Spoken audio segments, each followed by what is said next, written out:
बच्चों, happy mathematics to you all. Chapter जो हम इस समय कर रहे हैं वो है लीनियर इक्वेशन, और उसमें आज हम एक इम्पॉर्टेंट टॉपिक करने जा रहे हैं, लीनियर इक्वेशंस के सोल्यूशन निकालना। अब एक लीनियर इक्वेशन के सोल्यूशन क्या होते हैं? सोल्यूशन का मतलब होता है वो वैल्यूज़ एक्स और वाई की, वो वैल्यूज़ जिन्हें रिप्लेस करने पे लेफ्ट हैंड साइड और राइट हैंड साइड दोनों इक्वल हो जाएं। अब जैसे कि मैंने आपको बताया था, लीनियर इक्वेशन वो इक्वेशंस होती हैं जिनके पॉइंट्स को जब हम एक ग्राफ पे मार्क करें तो वो एक स्ट्रेट लाइन बनाती हैं। अब स्ट्रेट लाइन पे कितने पॉइंट्स होते हैं? तो आंसर है इनफाइनाइट। तो हर पॉइंट एक सोल्यूशन होता है। इसलिए अगर मैं आपसे पूछूं कि एक लीनियर इक्वेशन के कितने सोल्यूशंस होते हैं, तो आपका आंसर होगा इनफाइनाइट सोल्यूशन होते हैं एक लीनियर इक्वेशन के। और उन इनफाइनाइट सोल्यूशंस में से हमें मिनिमम 2 चाहिए होते हैं एक लाइन ड्रॉ करने के लिए, क्योंकि हमें पता है कि अगर हमें एक स्ट्रेट लाइन ड्रॉ करनी है तो हमें कितने पॉइंट्स चाहिए? 2, और 2 पॉइंट को ज्वाइन करते ही हमें लाइन मिल जाएगी। पर लाइन पे पॉइंट्स, ये 2 पॉइंट किसने कौन से मार्क किए हैं? सबके अलग अलग हो सकते हैं। हो सकता है इसी स्ट्रेट लाइन के लिए मैंने ये दोनों पॉइंट कैलकुलेट किए थे, किसी और ने ये आगे के कोई दो पॉइंट किए हों। तो पॉइंट इनफाइनाइट हो सकते हैं और हर पॉइंट एक सोल्यूशन कहलाता है। तो यहाँ पे हमें एक इक्वेशन दी गई है, इनफाइनाइट नहीं, हमें सिर्फ 4 सोल्यूशंस निकालने हैं। तो अब ये काम हम कैसे करें? ध्यान से देखिए, बहुत ही सिंपल काम है। जो इक्वेशन हमें दी गई है x + 2y = 6, इसमें हम एक वेरिएबल को एक तरफ रख लेते हैं और बाकी पूरी इक्वेशन दूसरी तरफ शिफ्ट कर देते हैं। तो यानी x की वैल्यू अगर मैं आपसे पूछूं तो वो हो गई 6 - 2y। अब हम क्या करेंगे? y की डिफरेंट वैल्यूज डालते जाएंगे और अकॉर्डिंगली x की वैल्यू कैलकुलेट करते जाएंगे। जैसे मान लो मैंने y की जगह रिप्लेस किया 1 फॉर y = 1, तो अब x कितना बन जाएगा? 6 - 2 × 1 यानी कि 6 - 2 यानी कि 4। तो यानी ये जो लाइन है स्ट्रेट लाइन, इसका एक सोल्यूशन हो गया, क्योंकि जो पॉइंट होते हैं उनमें लिखने का तरीका क्या होता है? पहले एब्सिसा फिर ऑर्डिनेट, पहले x कोऑर्डिनेट फिर y कोऑर्डिनेट। तो x कोऑर्डिनेट हमारा 4 निकला है और y हमने 1 अज्यूम किया था। तो जो ये लाइन है इसका पहला सोल्यूशन है 4, 1। दूसरा सोल्यूशन निकालते हैं। मान लीजिए मैंने y की जगह 0 ले लिया, तो अगर मैंने 0 ले लिया तो ये बन गया 6 - 2 × 0 यानी कि 6 - 0 यानी कि 6। तो यानी जो दूसरा सोल्यूशन बना वो क्या बना? x की वैल्यू 6 हो तो y की वैल्यू 0 होगी। तो ये इसका दूसरा सोल्यूशन हो गया। अब मुझे तीसरा सोल्यूशन कैलकुलेट करना है, तो मैं y की कोई तीसरी वैल्यू ले लूँगी। मैं नेगेटिव में भी ले सकती हूँ, तो y मैंने -1 लिया, तो x = 6 - 2 × -1। तो ये -2 और -1 मिलके +2 हो गए, आंसर हो गया 8। यानी इसका तीसरा सोल्यूशन हो गया 8, -1। तो ये 3 पॉइंट्स निकल चुके हैं। इसी तरह हम चौथा पॉइंट कैलकुलेट कर सकते हैं। मान लो मैंने y की वैल्यू ले ली 2, तो अब क्या बनेगा? x = 6 - 2 × 2 यानी कि 6 - 4 यानी कि 2। तो अगर x की वैल्यू 2 है तो y की वैल्यू भी क्या आ जाएगी? 2 आ जाएगी। तो ये 4 सोल्यूशन मैंने निकाले, पर आप देख सकते हैं हम y की जितनी मर्जी आए उतनी वैल्यूज़ डाल के x की जितनी मर्जी आए उतनी वैल्यूज़ कैलकुलेट कर सकते हैं। ऐसा हम क्यों कर पा रहे हैं? क्योंकि हमें पता है एक लाइन में कितने पॉइंट्स होते हैं, इनफाइनाइट, और हर पॉइंट एक सोल्यूशन कहलाता है।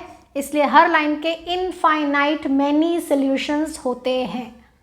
तो अब मैं सॉल्व करने जा रही हूँ सेकेंड एग्जाम्पल। यहाँ पे हमारा क्वेश्चन और भी सिंपल हो गया। उन्होंने कहा find 2 solution for each of the following. और अगर हमें सिर्फ 2 ही सोल्यूशन निकालने हो तो हमारे पास एक शॉर्टकट भी होता है, वो मैं इस फर्स्ट पार्ट में अप्लाई करने जा रही हूँ।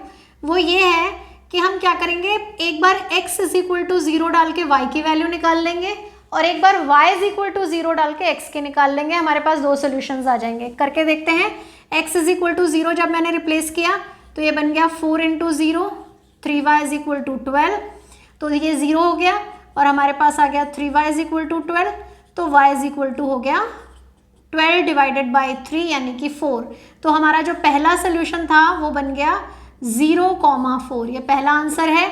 अब हमने क्या किया? y = 0 रिप्लेस कर दिया, तो ये बना 4x + 3 × 0 इज इक्वल टू 12, तो यानी कि 4x इज इक्वल टू 12, तो x इज इक्वल टू 12/4 यानी कि 3, यानी हमारा जो दूसरा वाला पॉइंट है वो हो गया 3,0। तो अगर हमें दो ही सोल्यूशन निकालने हो तो कई बार ये शॉर्टकट ट्रिक जो है ये हमारे काम में आ जाती है।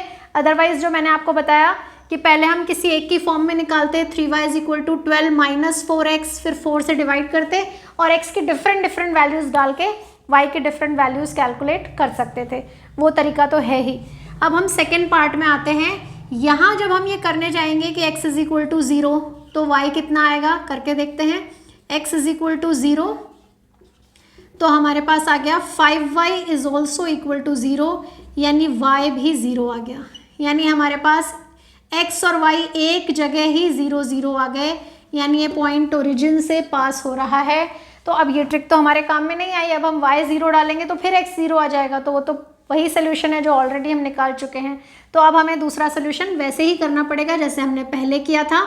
हम क्या करेंगे कि जैसे मैंने ले लिया 2x is equal to minus 5y, तो x is equal to minus 5y/2। मैं y की डिफरेंट वैल्यूज़ लेके x की डिफरेंट वैल्यूज़ निकाल सकती हूँ।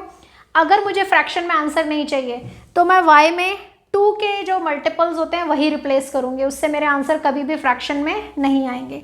जैसे y इज इक्वल टू 2 अगर मैंने लिया तो ये क्या बन जाएगा, x is equals to minus 5 into 2/2, 2 से 2 cancel, x is equal to minus 5। तो यानी हमारा जो दूसरा सोल्यूशन आ गया वो क्या आ गया कि अगर x माइनस 5 है तो y 2 है। तो ये तो दो ही पूछे थे, हम और भी ले सकते थे। मैं यहाँ y इज इक्वल टू 4 ले सकती थी, कुछ 6 ले सकती थी, माइनस में ले सकती थी। तो इस तरह से मेरे पास डिफरेंट आंसर आते रहते, लेकिन हमें दो ही पूछे हैं इसलिए हमारा काम हो गया है। अब हम आते हैं तीसरे पार्ट पे जो कि linear equation in one variable है एक्चुअली। पर जैसा कि मैंने कहा हर linear equation in one variable linear equation in two variable भी होती है। अगर मैं इसे जैसे हम छोटी क्लास में कर रहे थे वैसे ही करती तो इसका सोल्यूशन क्या बनता, 3y is equal to minus 4, यानी y is equal to minus 4/3। Number line पे हम ये नंबर कहीं भी जहाँ पे भी इसकी पोजीशन है वहाँ मार्क करते, आंसर हो जाता। लेकिन टू वेरिएबल वाले जो हमारे होते हैं उनमें इसका एक सोल्यूशन नहीं है, इनफाइनाइट सोल्यूशन है। वो कैसे करेंगे, तो पहले मैं इसे स्टैंडर्ड फॉर्म में लिखती हूँ। स्टैंडर्ड फॉर्म में क्या बनेगा, x नज़र नहीं आ रहा यानी 0.x plus 3.y plus 4 is equal to 0। ये हो गई हमारी linear equation in two variable.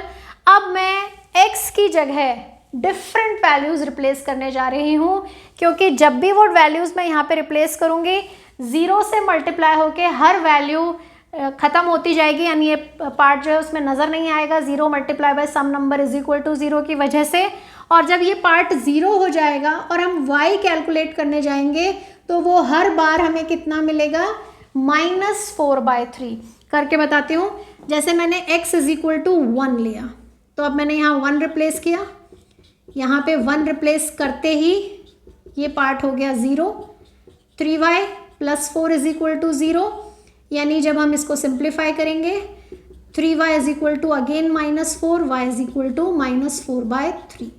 तो क्या पता चला, x की हम जो मर्जी आए वैल्यू डालते जाएं, y हमें हर बार क्या मिलने वाला है, -4/3 ही मिलने वाला है।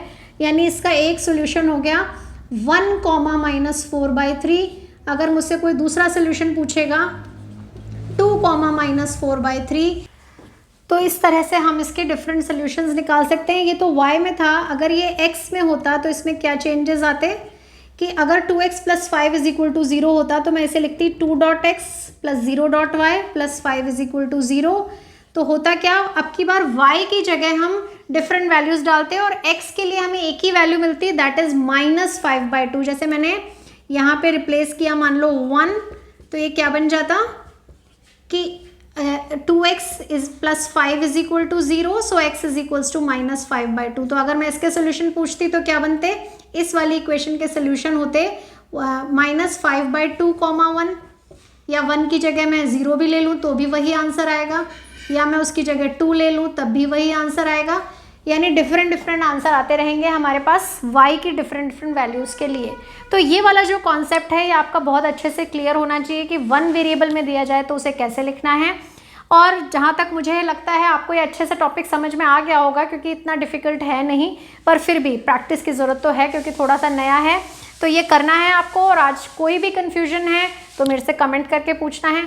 समझ में आ गया है, अच्छे से सब कुछ क्लियर हो गया है, तो आपको वीडियो लाइक करना है। जिन लोगों को समझ में नहीं आ रहा उन फ्रेंड्स के साथ में शेयर करना है, और जिन लोगों ने अभी तक सब्सक्राइब नहीं किया उन्हें सब्सक्राइब करना है। Happy mathematics to you all.